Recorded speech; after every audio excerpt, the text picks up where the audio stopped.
2025 সালের রোজার ঈদ বা ঈদ উল ফিতর কত তারিখে হবে? আসসালামু আলাইকুম, সাথে আছি আমি আশিক। আজকের ভিডিওতে জানবো ঈদ উল ফিতর বাংলাদেশে কত তারিখে অনুষ্ঠিত হবে। তো যেমনটা আমরা জানি, বাংলাদেশে 2রা মার্চে রোজা শুরু হয়েছিল, অর্থাৎ মার্চ মাসের 2 তারিখ থেকে কিন্তু রোজা শুরু হয়েছে।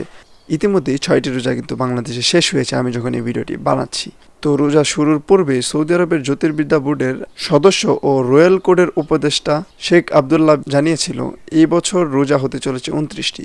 সো যদি 29টি রোজা হয় তাহলে বাংলাদেশের রোজা শুরু হয়েছিল 2 তারিখ, আর 30 তারিখে কিন্তু বাংলাদেশে 29টি রোজা শেষ হবে। সেই হিসাব অনুযায়ী বাংলাদেশে 31শে মার্চ ঈদ উল ফিতর বা রোজার ঈদটি পালিত হওয়ার কথা রয়েছে। আর যদি রোজা বেড়ে যায় তাহলে রোজা 30টি হবে, 2 থেকে 31 তারিখ পর্যন্ত রোজা হবে মোট 30টি, এবং ঈদ উল ফিতর বা রোজার ঈদ পড়ে যাবে পরের মাসে, অর্থাৎ এপ্রিলের 1 তারিখে। আশা করছি বিষয়টা বুঝতে পেরেছেন। আর একটু সহজ করে বলি, যদি বাংলাদেশে রোজা হয় 29টি তাহলে 31শে মার্চ বাংলাদেশে ঈদ উল ফিতর বা রোজার ঈদ পালিত হবে। আর যদি রোজা 30টি হয় তাহলে 1 এপ্রিল বাংলাদেশে ঈদ উল ফিতর বা রোজার ঈদ পালিত হবে। আশা করছি বুঝতে পেরেছেন।